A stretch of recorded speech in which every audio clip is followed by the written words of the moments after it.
deacons will be preaching this weekend, so there's a little less in the way of preparation to do, but a little bit of catch up with some things. And I'm looking at catching up with one of my buddies who's a little bit older, one of the older priests, and he's been pretty well isolated. And I might just take him for a Sunday afternoon drive or something like that. Look Right. at if the rain I'm sure he'll be excited. So yeah. He'll be very excited to see you. That's very, very nice. Yeah, we see one another every once in a while, but to get out, I think if we can do it, it'll be a good thing. Yeah. Have you been able to visit your family very much? I've done one where it was either backyards or driveways, and then I did another trip to Northern Kentucky to visit a cousin who's in a nursing home, and it was the first visit for her with anybody. And again, it's one of those things of it was fairly recent, so they set it up by making an appointment for a particular time, and then in this particular case, they brought her outside, and so we just sat outside 6 feet apart wearing masks and talked. I think she was delighted that it happened. I'm sure she was. Yeah. I've got a funny little story here. My daughter, Jessie, got married about a year ago. And a few weeks before they got married, her husband was playing basketball and ruptured his Achilles tendon.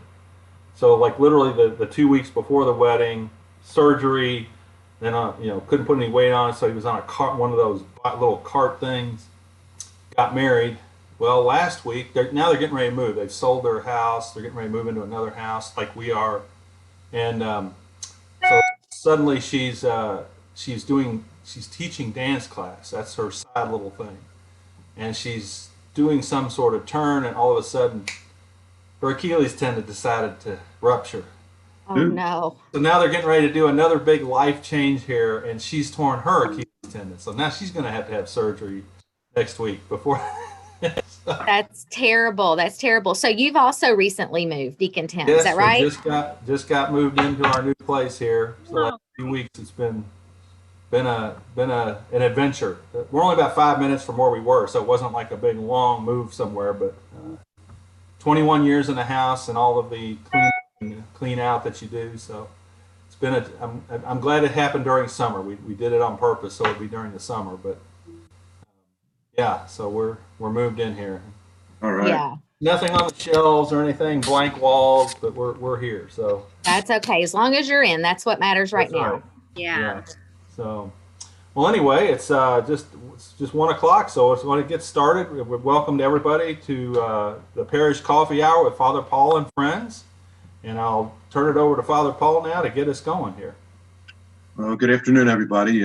Thanks for your adjustment. If you've shifted your schedule a little bit to tune in with us this afternoon, we've been wanting to do this program, and we had it scheduled for Thursday, but it turned out that Thursday was a day of in-service for everybody on the school staff, so that didn't work. And then we looked at the idea of doing it tomorrow morning, or this morning at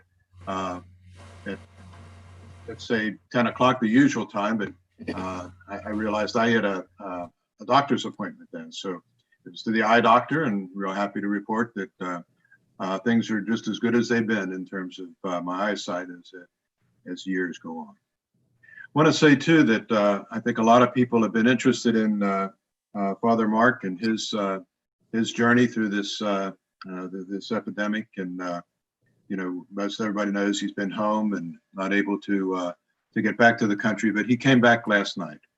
But the very fact that he did an international trip is pretty significant, and I talked with him a little bit and talked with the bishop, and he's going to be quarantined for at least a few days as he gets resettled, and he's had a test, and just to make sure that comes out in a way that isn't an issue. So glad you're with us today. We'll start with a prayer and then enter into the conversation of our chat.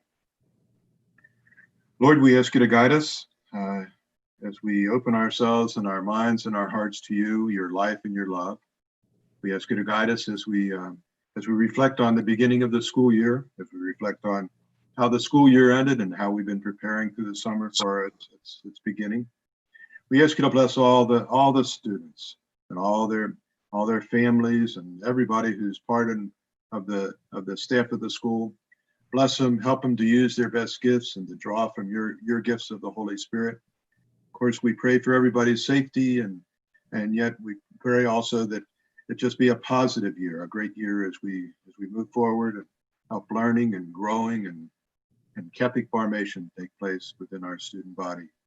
So we give thanks to you for this day and all that it has had so far and all that it holds. We pray to you then through Christ our Lord. With me today are two of our assistant principals of the school. There's Amy Smith, who's the Dean of Faculty, and Kelly Taylor, who's the Dean of Students. Very glad you're both with us today, and I think we'll kind of go back and forth, and we got a variety of questions to guide us along with, but we might as well start with the most poignant piece in our history, I guess, over the last few years, and that would be how spring went. You know, the virus hit, the declaration of the pandemic, and almost instantly things changed and people started needing to stay home and learn online. How can you speak to that in terms of what it meant for you guys and also what you saw in the students and their families and the faculty members? Well, really, like you're saying, our lives kind of changed overnight, really. And I think the further we got into the closure, or I'll speak for myself anyway, in the beginning, I think perhaps some of us, me included, thought that we would be out for spring break and we would be returning before the end of the school year closed out. But I think we, of course, every day brought something new and different. And our lives changed probably more a little each day than what we originally thought they would in those early days.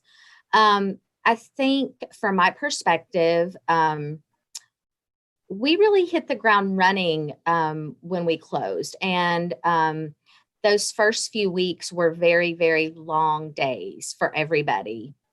But we really turned our focus to what do we need to do in order to provide our students with the best educational experience that we can provide them, despite the closure and the circumstances that we're in, so that every decision that we made was student-centered and was led by what's best for our students and how do they continue to learn while they're at home.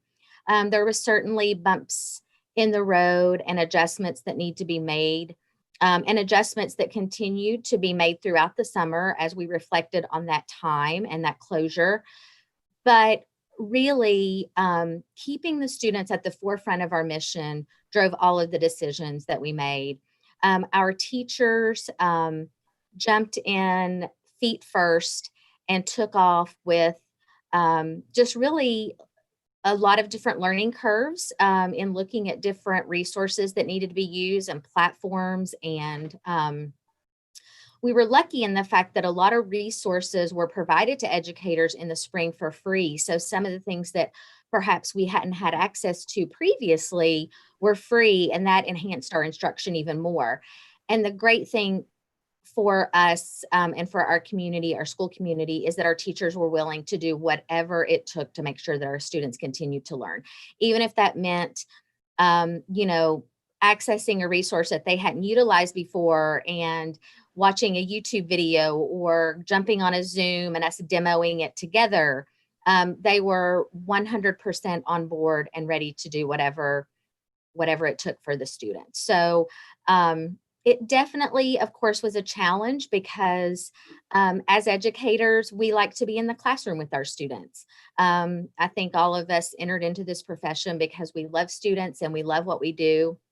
And not just from an academic standpoint, but also in the relationship building. That's such a important part of an educator's job, is building relationships with students. And being in a virtual environment, that's a little bit more difficult, but I feel like that we were also able to continue to build those relationships that have been developed and established by providing that synchronous learning opportunity. So we had a master Google Meet schedule so that the students were able to continue to see their teacher, because that was important.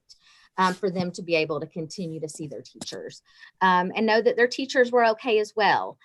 So I thought we did a good job with the circumstances that we were given, and finished the year strong with what we had to work with. Well, did you notice, I guess some of the teachers would, they would be going into this with, I guess, what I'd call A plus skill with regard to, virtual technology. And some of them would be less than A plus. What kind of things were you or Vince or, the staff able to do to help teachers get up to snuff so that they could do all the things that they were challenged to do, with this kind of teaching? It was definitely overwhelming because there were so many resources that were made available to teachers. I think that alone was a little overwhelming. So we started almost kind of immediately pushing out a lot of resources, and then developing a large spreadsheet developed by content area or application of all of those different resources so that it was more manageable for them to access when they were planning their lessons. Again, we demoed some products. So, hopping on and working through some Google Meet sessions with teachers to see what are some ways around the fact that when I share my screen, I'm not able to see my students. What's another option for that? We had a teacher, or maybe a couple of teachers actually, who made their own document cameras at home out of, and they were pretty innovative with the items that they use. So it really was just about sending them lots of YouTube videos, demoing products with them, and then again their own innovations of how can we bring our classroom home with us, and what can we do to have the things necessary that we need. We're really lucky in the fact that we're a very technology rich school, and so a lot of our teachers are comfortable, and we're already comfortable with platforms and utilizing those in the classroom. So I feel like that was a real advantage for us. Yeah. Okay. Kelly, what did you hear and feel from the students and their families as things shifted and people, in a way where something like not exactly homeschooling, but parents and kids had to work together more so than usual? Yeah, I spent a lot of time on the phone and on Google Meets with students, but on the phone with parents. And, it's hard to be at home with your children while they're learning from home.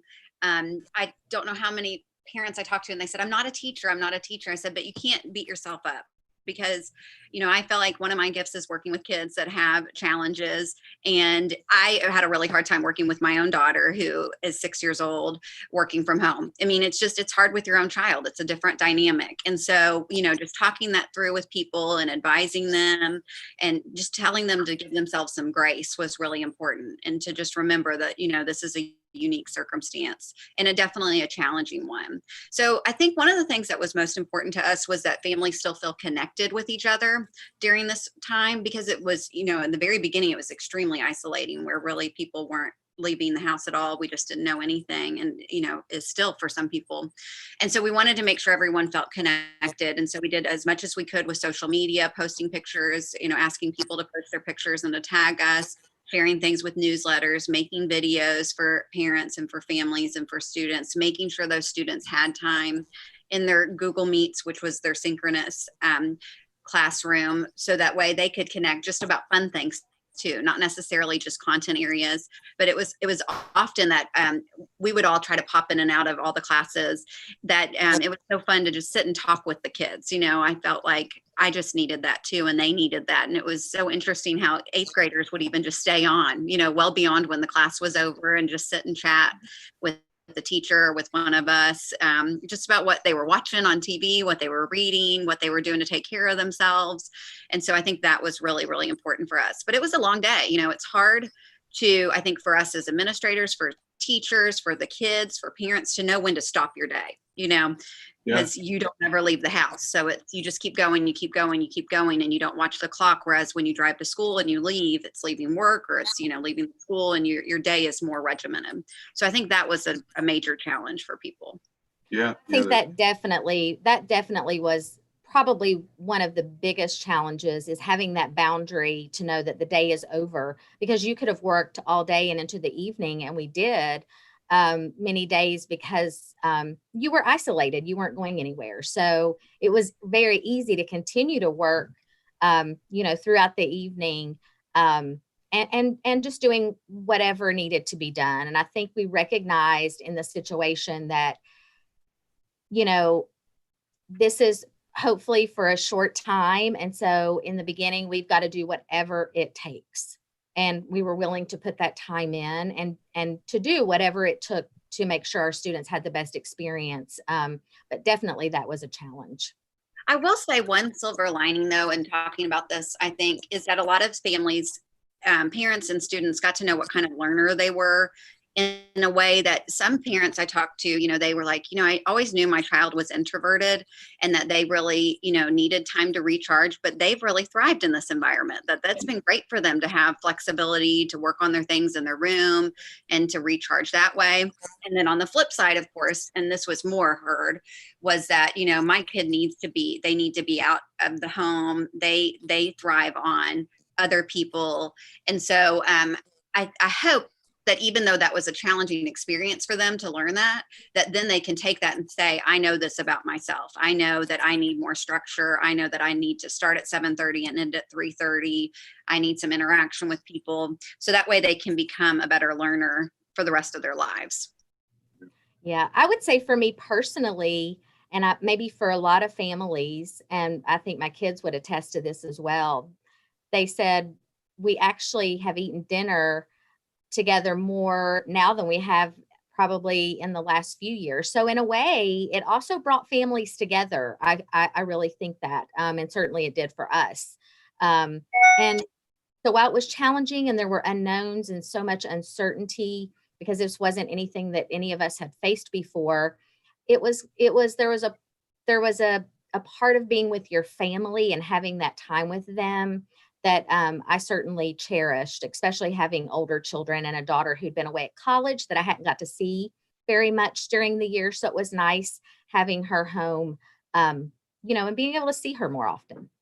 Yeah. So we wrapped up the spring. We had, the end of the school year. We had a virtual graduation, which again is going to be memorable. That's for sure. Want to describe that graduation a little bit too? That'd probably be good to review Sure. with everybody. Yeah, and we did this with a couple of end of the year events where we would have mass in the cathedral still with one of the staff members or administrators there to read at mass. And then we had a video tribute of sorts for the students. So with regard to graduation, it was their yearbook actually that they hadn't received yet, their collage for each child. And it was interwoven with messages from teachers and administrators just welcoming or wishing the students well on their journey and sharing maybe a favorite memory from the class. So I think, that's another one. Of course, it was unfortunate that they couldn't have graduation in the cathedral and together as a group, but also a really nice keepsake that none of the other classes have ever had, that they can always go back and watch that video. So that's nice. Well, certainly the variety of tools that we have to provide education have been expanded by this experience. Again, we all know that the ideal would be more the social thing where the kids are in the classroom together, and so the school year came to an end, and it was kind of like, well, now it's summertime, and it was sort of like building towards the reopening of the school and the kids being present. But a lot had to happen through the summer. Can you describe some of what the summer was like? And and again, speaking of the school and just speaking of yourselves personally too, if as much as you're comfortable would be great. We really, there really was no definition or a boundary between the end of the school year and summer. We really those all just blended together, because as soon as school was over, we really had to turn our focus to, the fall and putting together our committees to put together some type of reopening plan, but really not knowing exactly what that reopening plan was going to look like when you think about the end of May and the beginning of June and what was going to be ahead of us, because this is, something, this is still, this is unknown, and it's just an ever evolving situation. that changes, daily, hourly, we felt like during the closure. So we started immediately on our committees. Kelly and I participated on the Teaching and Learning Committee. We had the Operations Committee, and I've lost my train of thought on the other. Formation and community. Faith formation. Yes, the Faith Formation Committee. Yeah. So we really just kind of hit the ground running with the summer. And I think the week after our last day of school, I think, was our first meeting with our committees, and really assessing a list of questions, guided questions that guided our committees of what plans do we need to be looking at, what things are going to be conflicts for us, reflecting on how well did we do and where do we need to make changes as a school and as an administration, because as an administrator and as a teacher working in an educational environment, your goal is to always make continuous improvements. Really seeking out where can we make this an even better environment situation in the event we have to do this again, and looking ahead at of what's ahead of us. So making sure that our plans were well-rounded and taking into consideration the things that need to be changed. Mm-hmm. Can you speak to the specificity of the job description of each of those committees? And they were made up of people from the school faculty, but also people from the school community, parents. Yeah, I think that's really important to note is who was on the committee, or the makeup of it. Generally, we had people from the parents from the community, medical professionals helping us, as well as other parents that are maybe university faculty that were advising us as well. And so I think that's unique to our school that we did that. And I think it was really important that we get other perspectives. The operations committee focused on things like the day-to-day. So drop off, pickup, how we'll screen students, where we'll screen students, how they'll come in the building, how they'll leave the building, wearing masks, how they should stand, where they should stand, the classroom setup, those kinds of things. Cafeteria, when food's delivered. Am I missing anything else? Amy, can you think of anything else? That's pretty much most of it. Yeah. So logistical things. In teaching and learning, we focused on a variety of different plans. One was teaching and learning plan. So Amy, you want to talk about that one, and then I'll talk about the others maybe? Sure. We started out looking at our teaching and learning instructional plans. That divided into two separate plans. So one is a plan for our online full virtual learning plan. So that was taking what we had done in the spring and identifying what did we do well and where do we need to make changes. One of the things that we identified, and I think we maybe have a question from Deacon Tim about that, is a common platform, which Kelly will talk about a little bit more in a second. But one change that we did make was to make a uniform platform across the board for all grade levels, so that there is one platform that parents will go to, and that'll be Google Classroom. And hopefully that will streamline a lot of the assignments and information for parents and students. So that definitely was one change that we made. Also looking at more consistency and making sure that we fully identify synchronous learning and asynchronous learning and what those two things should look like. When we're doing live Google sessions or Meet sessions, what do we want that to look like? And giving a little bit more of a format and a guide for the teacher. So focusing on mini lessons, stating your learning objectives, checking in on your kids. How are you guys doing today? For sure, not forgetting that relationship component that's so important for students. And then with the asynchronous learning, we also want to continue to focus on that if we are making teacher videos, that they actually are seeing their teacher in some of the videos that they're providing, and they're not just all videos from other platforms. So that importance of continuing to see your teacher, even in those asynchronous learning opportunities. Also focusing on engagement. How are we going to engage students in this environment? We're going to have to think outside the box. We're going to have to plan lessons that continue to engage students, meet their needs, and differentiating for them. So for younger students, that would be more small groups in our synchronous learning. So we looked at a variety of things with our full online learning plan. And then we moved on over into our hybrid plan that was created for students who will not be joining us for in-person instruction for a variety of reasons. That was a plan that we had still continued to make changes on last week as we met with the teaching and learning, or met with the faculty to look over that one again, and some teachers to get some suggestions and let them, continue to offer suggestions and make small tweaks. But those were the two teaching and learning plans that we did. And of course, driving a professional development plan from the professional development needs that were identified, not only for a whole faculty, but individually, because a PD is not one size fits all. As our instruction isn't a lot of times in the classroom, we have to differentiate professional development for teachers. So we had a lot of teachers participating in a variety of PD this summer to really suit their needs so that they continue to grow in this environment and beyond, so that they can take those strategies and tools into the classroom or virtually into the classroom. So we hosted in-house a Google PD session led by Lee Coomer, one of our teachers here at Christ the King, and videoed that and sent that out to teachers and posted it so they could reference it. But then we also offered up some other, just a lot of different PD opportunities that looked at technology, either for beginners or for those that were advanced and needed other things. So a lot of PD opportunities as well.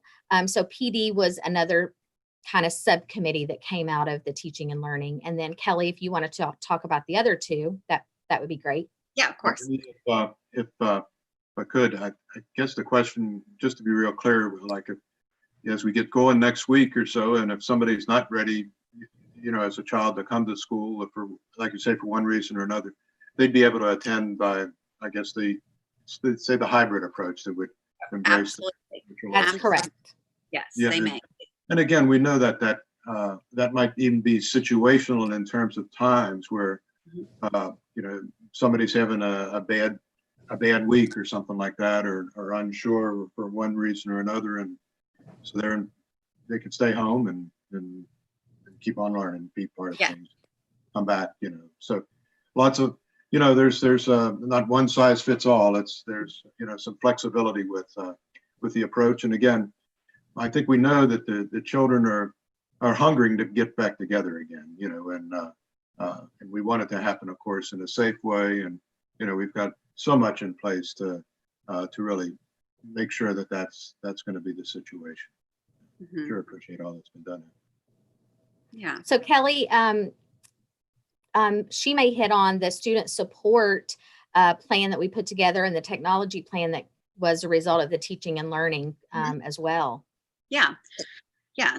So with the technology plan, we have laid guidelines for teachers, also for students, and then some guidelines for parents if we are in a remote learning situation again at some point.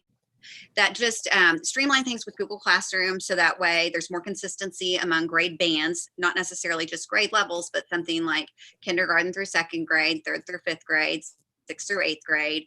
And then also with RenWeb too. So RenWeb is our school management system. And so that's where students see their grades. They can see what their homework will be, or they can see teacher lesson plans each day. And so that'll be more consistent amongst the grade bands. So that way it's easier for parents and for students to transition, and then also to receive any information that they get. So I think that'll be a really good change, and that will be helpful to families. The student support plan we're really excited about. So it's streamlined things and really focusing on the student needs, of course, academic needs, and making sure that in the event that someone is using the hybrid plan and needing to work from home, either because they're not comfortable coming back to school yet, or because they're in isolation or in quarantine, we know that that's going to not be necessarily a black and white situation, that'll be gray. And so we want to work with them. If a student has any kind of needs, academic, social, emotional, that we have protocols in place with how we'll communicate with families for that reason. Also, I wanted to make sure that we emphasize that we'll adapt anything for any student that has an accommodation plan, a student support plan with us, to make sure that they're supported as well in that kind of a situation. That will provide a lot of flexibility for them. In addition, the main focus of the student support plan is to focus on social emotional learning. That's something that we're hearing a lot more about now. I don't want to say it's a buzzword because it's always been around, but it's something people are talking about more. And, you know, the more research I did with it and professional development I did with it this spring, I said, we're doing these things already as a Catholic school. You know, we have guidance. We have a guidance counselor that focuses on the social emotional needs of our students, but also we have religion class. And that just talking about our faith and how we treat others and how we work on ourselves to become more Christ-like, that is social emotional learning.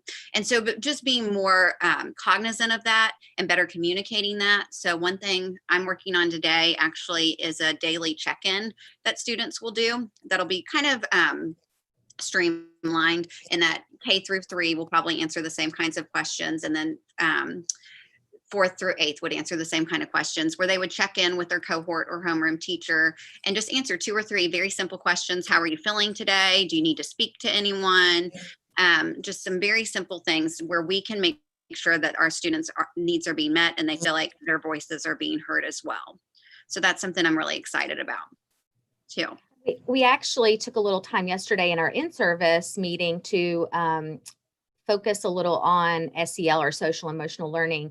And Mrs. Gibson, our guidance counselor, provided a little small PD opportunity to revisit those core competencies and some strategies and tools for teachers, and really for all of us, because thinking about your own social emotional learning, even as an adult, it is also important. And also looking at it from kind of a faith-based approach and looking at different scriptures and things of that nature. So definitely was at the forefront of our in-service yesterday as well.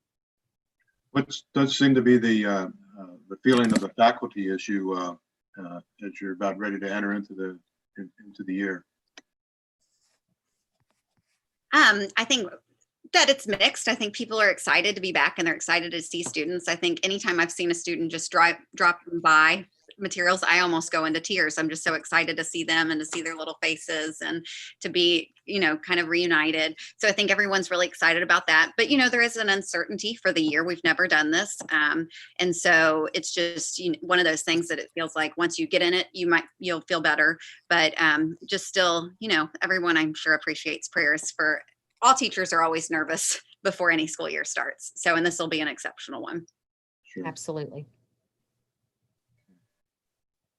How much contact have you all had with with families through the summertime, and again, realizing there's limits in terms of socialization, but and of course things happen through the committees, but there's also other opportunities to just get a feel for how the families are looking forward to the beginning of the school year. Well, of course, we stayed connected with some of our families through our committee work. So we worked within those committees with parents, and so I'm sure that we've seen those people a lot more than others, but we so very much appreciate their time and their service to our committees and everything that they've had to offer. And then, of course, staying connected in other ways via email. I've been able to connect with new families coming into Christ the King School by taking on kind of the admissions and enrollment portion of Mrs. Thompson's job. And so that's really been a little bit of it's been a highlight and an enjoyable part of my summer in getting to make connections with those new families, because a lot of times, of course, Kim made those connections in the beginning. And so it's been nice to, connect with new families that are coming in.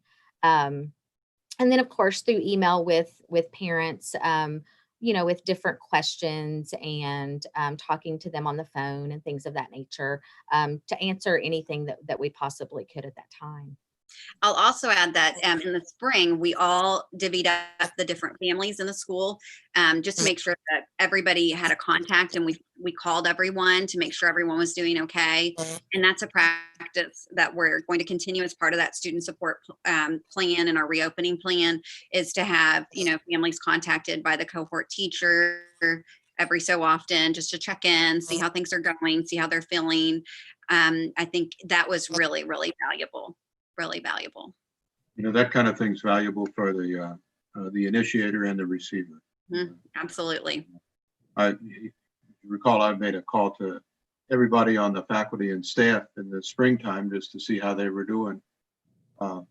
And time after time, I got so much out of that, in terms of encouragement and, gratitude and affirmation, even as I was offering that to the teachers. And again, it's as the governor says, we're in this together. And this, if there's something about all this, it's calling us to pull together as a community, or to pull together as a team. That would really be, so much the approach. And I think we're seeing that through the diocese as we're kind of addressing all this as the community of Catholic schools in the Diocese of Lexington is trying to work together and to come up with good approaches for all of us as we enter into the school year. Well, I know that the faculty greatly appreciated your phone calls, Father Paul. I certainly did. The day that you called, it was nice to know that somebody else was thinking of you. So we greatly appreciated you doing that for us. Yes. Very nice. Well, it's I have to say too that honestly, the very beginning of all this, we were all shut in, and I made contact with people I hadn't talked to in years, and, Yeah. and kind of saying, "You all right?" And because it's a dreadful, terrible thing, this coronavirus. But I wasn't sure who I'd call who'd be able to answer the phone, and again, it's terrible and dreadful.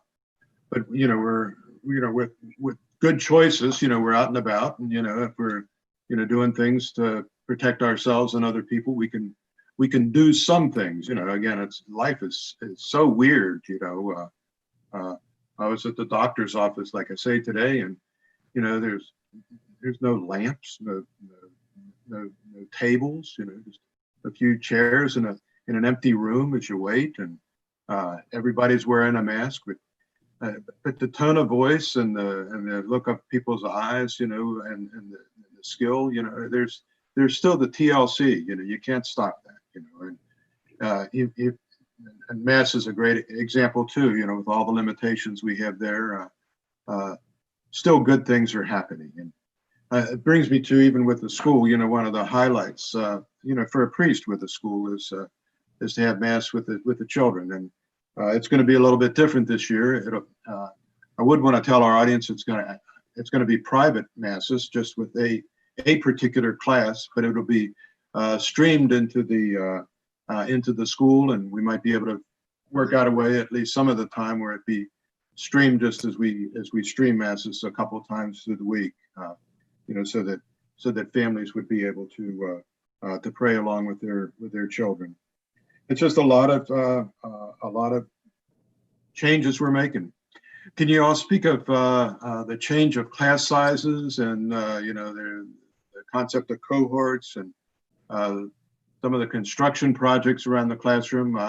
Classrooms I walked through the school the other day, and I was amazed at all the variety of creative things that have been done. It would make Rube Goldberg's head spin, and yet they're very efficient and designed to be protective of kids who have different needs and different abilities in a sense to self-discipline themselves in terms of the social distancing. So it's provided in many ways. And I'm so grateful for that. We want to keep everybody safe. We want to be able to Absolutely. That has to be at the forefront of our mission, and at the front of every decision that we make is the community, the safety of our school community. Our preschool classes will definitely be smaller this year. That's a state guideline that they have to be smaller. So we actually have additional pre-K 4 classrooms for students. So that normally, we normally have 2 classes of pre-K 4, but this year we're going to have multiple classes of pre-K 4 so that those classrooms, of course, can have fewer number of children. The same thing is true with kindergarten, 1st and 2nd grade. There'll be an additional classroom at each of those grade levels so that those there are less number of students per classroom as well. Mrs. Heston will be joining our kindergarten team as the 3rd kindergarten teacher. And then Mrs. Jennings will be joining, Mrs. Schulman will be joining our 1st grade team as the 3rd 1st grade teacher. And Mrs. Jennings will be joining our 2nd grade team as the 3rd 2nd grade teacher. So we're just so excited to have those new faculty members come on board and be able to have smaller class sizes for our students so that they can appropriately social distance. Of course, KDE offered some guidelines of square footage guidelines so that we could know how many students could safely fit into a classroom. Of course, all of our classrooms here are different sizes, so it meant going around and getting the square footage of those classrooms and then utilizing that formula, seeing how many students could fit into each cohort. And then that drove a little bit of the number of kids that we could have at each grade level. So Kelly can talk a little bit more about cohorting and about our middle school for certain, because she works a lot with that schedule and probably knows a lot about cohorting that she never thought she would know. Yeah, I've learned a lot of things this summer. I've learned a lot of things, but cohorting is one of the things I learned a lot more about. And so I actually am in the process of I started at the beginning of the summer. I'm not moving as quickly as I normally would, taking a contact tracing class through Johns Hopkins. And so that's part of the purpose of cohorting, is that we, really make that group of contacts for kids smaller and for the teachers as well. And so the kids are put into smaller cohorts, smaller groups, and they're going to stick with that group the whole time. There won't be any mixing with the other kids throughout the day to go to specials, to eat lunch in the cafeteria. Those are their group of contacts that they're with. So it really takes our school of 500 and divides it into lots of little tiny schools. And so those teachers won't intermingle as much either. And so they'll stay with whatever their grade level cohort is for the most part. Well, for the whole part. So they'll just stay with that group. And so that way they'll have less contacts. In the middle school, we have it per grade level. And that's what I was getting ready to say. And so there are 4 grade level cohort teachers in each middle school grade. And so those teachers will rotate among the 3 cohorts, and they'll always keep a safe distance and from the students and make sure that they're, following all of the best practices for safety, but they will be with all of those cohorts teaching throughout the day. And so one thing we changed in the way the middle school is structured is we used to have 2 math teachers for the whole middle school and 1 science teacher that would teach 6th, 7th, and 8th grade. And truly, by the grace of God, we found these 2 wonderful teachers, Ian Bertraw and Laura Yost, who used to be with our community at Christ the King, used to teach math and took some time off to be with their kids. They both showed interest in positions, and they both could teach both science and math. And so we thought, wow, let's, we don't have to keep trying to do things the way we've always done them. Let's mix it up a little bit. These are great teachers. And so our math teacher will also teach science per grade level. So for example, Miss Sonier will teach 6th grade math and 6th grade science. And so that way the kids could have more face-to-face interactions each day rather than having to live stream. So that didn't limit somebody that teaches all 3 grade levels to having to, virtually teach. So that way they can have more adult interaction every day. So that's something I'm really excited about, because they're great teachers too. And so I think our students are really going to love learning with them. I'm really excited about that. Yeah. And then I did see there was a question about raising the bar. So we will be doing raising the bar a little bit differently. Raising the bar is our intervention program for students that have phonological processing challenges or that are dyslexic. And so it's an in-day tutoring program for students K through 5, and then an after-school program usually for students in middle school. We did purchase a virtual component that goes with that whole program, and our tutors will be able to meet with students in a room where the kids can socially distance from the tutor or the teacher, Miss Dwyer, Miss Sandra Sexton, one of our new employees, who's also a Barton tutor. They will be able to meet with students during the day, and they'll be able to social distance in the room. They actually have a plexiglass divider that they'll use. And so the child will be at one end of the room, further than 6 feet away, working on a computer, but the adult will be in the room working on the computer because it has manipulatives that you use in the program, like little tiles. And so the students will be able to manipulate on the computer while the tutor is far away, but they'll still be in the same room and be able to talk to each other. So I think that that'll be a really great option. And so we'll be able to get a lot of the kids in during the school day. And then if students want to work on tutoring from home virtually, then we can have that option too. We're still working out some of the details on that, but those will be forthcoming as we get settled in. But really excited that we'll still be able to provide that service that is so important to our community. Great.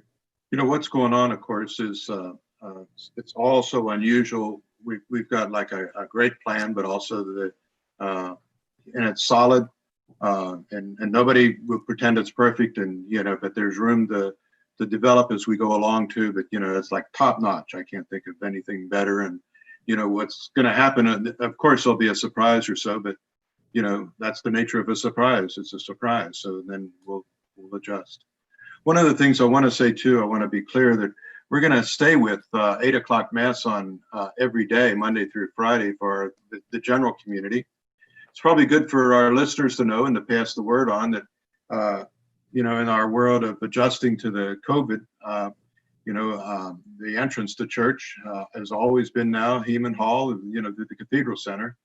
Now that's going to be in the mornings, Monday through Friday, an entry point for kids and their families. So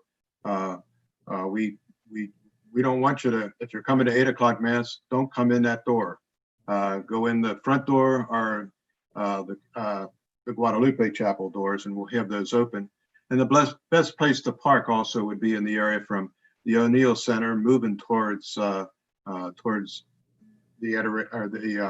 Guadalupe Chapel, and then the front door. Those will be the places where you won't be intermingled with a car line and people all over the place. And as the kids come in, it takes some time, and even when we get it down to a fine art, it's going to take some time because every child's going to have their temperature checked.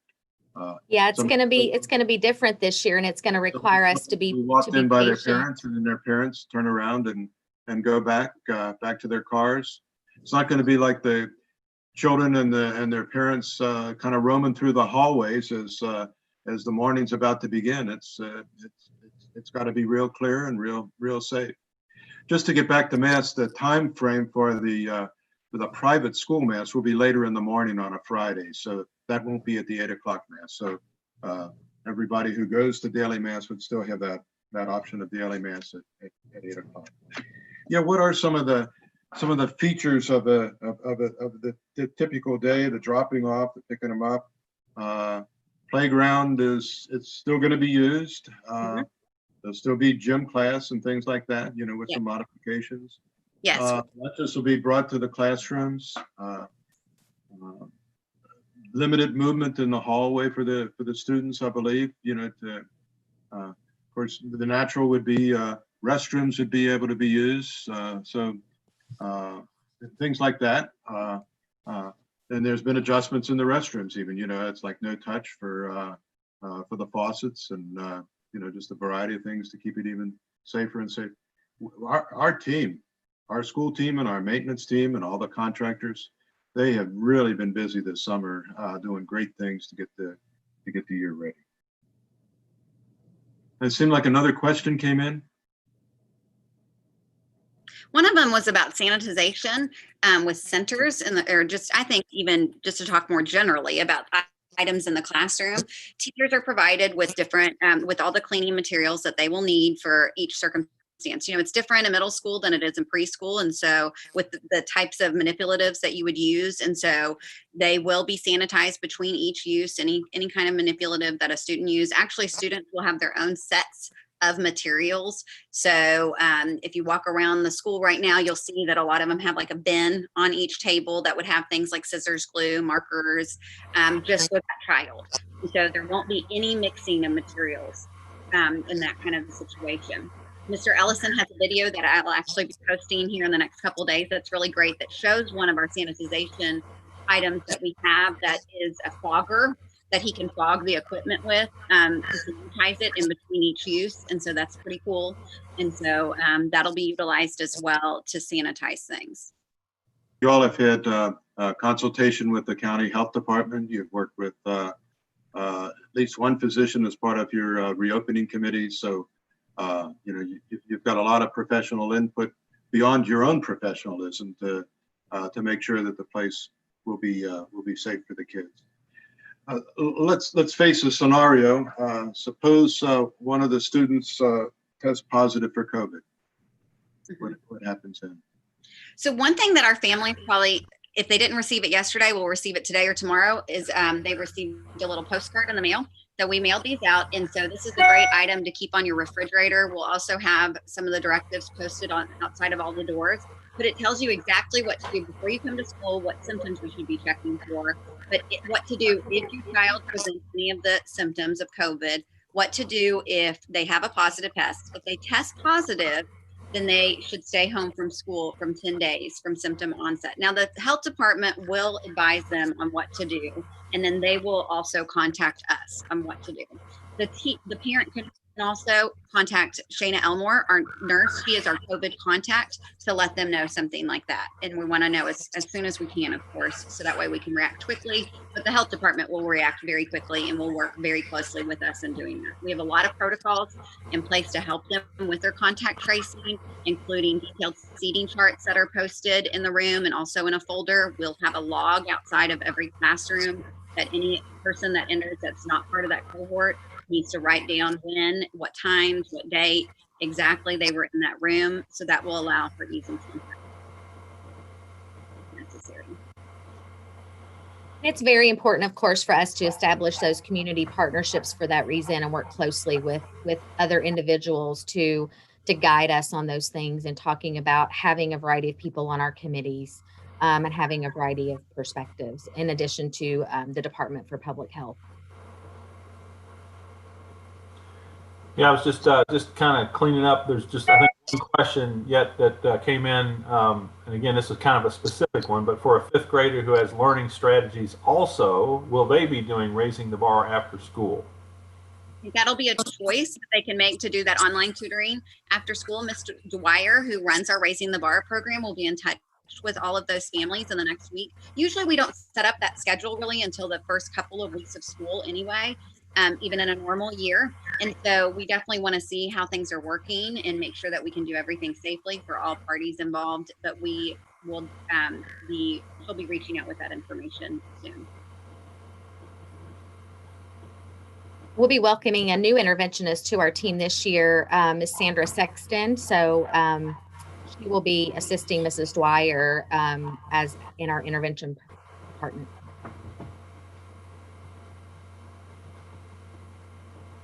Well, how I guess I would say, if there's ever a time for the faculty to get together and do yoga or something like that, it would be this year. How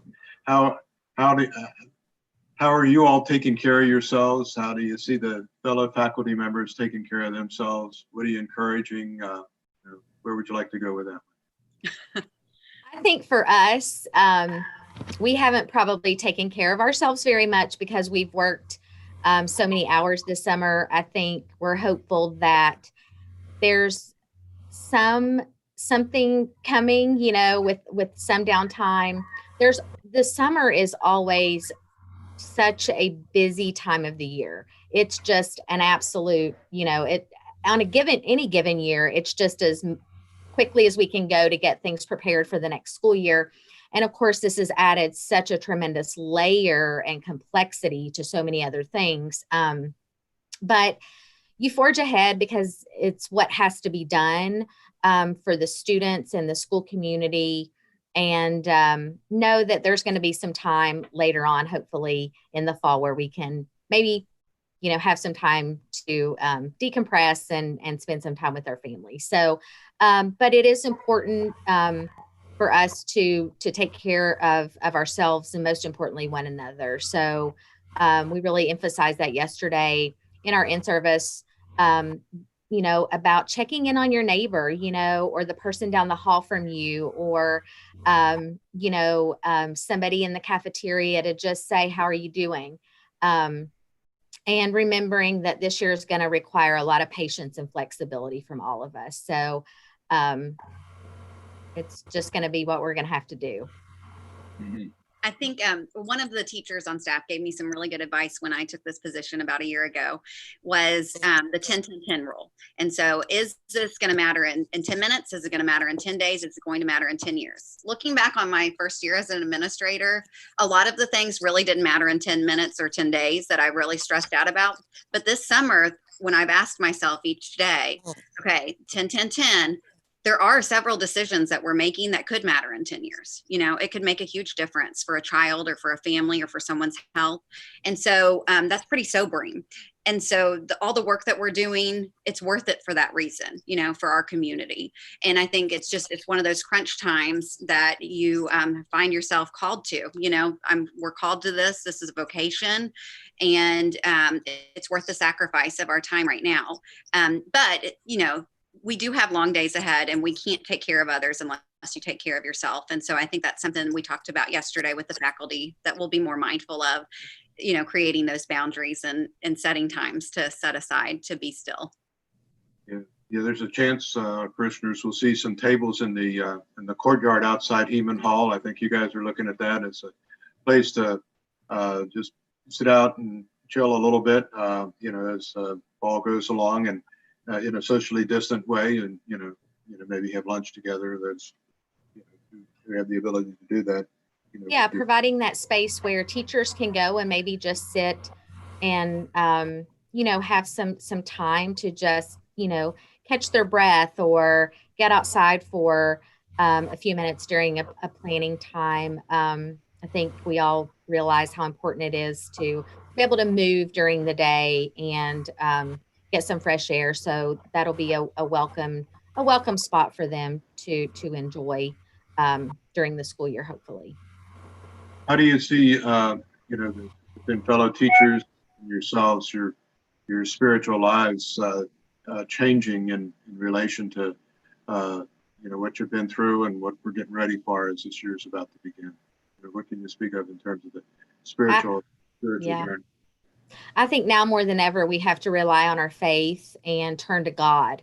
I think that all has to be at the forefront of all of our minds, and just giving it to God, and trusting that He's going to guide us in making the right decisions, and giving us the courage, which is something that we talked about also in our in-service yesterday, was about having courage. And as we talk about our theme for the year that we always have.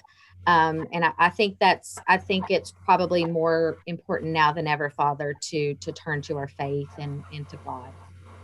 One thing we talked about is the story of St. Clara, who followed St. Francis, and that she was courageous in a different way. She didn't necessarily charge into battle, but she would try every day with tenacity and perseverance. And there's a quote from her that says, "I will try again tomorrow." And so just knowing that every day we give our best, and at the end of the day, if we haven't made everyone happy, but we know that we did everything we could to keep our community safe and to enrich their educational experience, then all we can say is, "I'll try again tomorrow." So that's kind of my motto for the year, is just to just that courage and that tenacity and perseverance. One of the things we delight in over here, I'm over at the rectory, and when it's a day when I can just sort of hang out here a little bit, and it's the school year, it's just seeing the delight of the children as they run to the playground. And what we want to do is to nurture that vitality, that joy that they have, and just help them to go deeper and deeper in learning and being a good person and a good friend to others together. So, I think our spirituality has a way of leading to, I guess, what I would call that plain and simple and uncomplicated yet profound joy that we can have even in these challenging times, these days where, if we watch the news too much, it's just a sense of dread, kind of permeates our lives. And, yet as we're doing all the right things to stay safe and keep others safe, we also need to do what we can to live with vivacity and joy and in the spirit of giving. Well, I thank both of you so much. If you've got any final comments or reflections, and Deacon Tim, if there's any one last question out there, we can go with it. But we're just about wrapping up our time, and it's been a very wonderful coffee chat. Myself, I've been drinking some herbal tea, wild man that I am. So, Kelly, any final thoughts? No, we're looking forward to seeing the kids again. Like you said, I think this year, it will be challenging. It'll be different, but I think that there are going to be a lot of blessings in it. Being together, if we can just be flexible with each other and show each other grace and enjoy our cohort's company, I think it'll be great. When we're through this, we'll be able to look back on it and say we'll never forget it. But we got to get through it first. Yes. Definitely. I definitely think we're going to come out stronger on the other side of it. I've said that since our closure, that we're going to come out as a stronger we're going to come out stronger educators on the other side of this, stronger administrators on the other side of this. And there's going to be a lot of things that we're going to learn as a result of it. So we've missed our students and our school community for sure. But we appreciate everyone's prayers as we begin to reopen, praying for the safety of everyone, praying for their health, praying for strength of spirit as well, and for some energy. So we're really in the home stretch here to get us open, and we appreciate everyone's support. Once again, thank you. And Deacon Tim, thanks for guiding us along. Next week, the coffee chat is scheduled to be at the regular time on Thursday at 10. And the guest will be Brother Martin from St. Meinrad's, who's a liturgical art consultant. We'll be talking about the present Guadalupe Chapel and how it seems to be developing as we're working with trying to make it more beautiful and also meaningful to a variety of people and a variety of cultures. So we're looking forward to that conversation and where that'll take us. And thanks to everybody who's tuned in today. And once again, Amy and Kelly, thanks so much for all you do and for giving of your time today. God bless you. Thank you for having us. All right. Thank Have you a all. great day, everybody. We'll talk.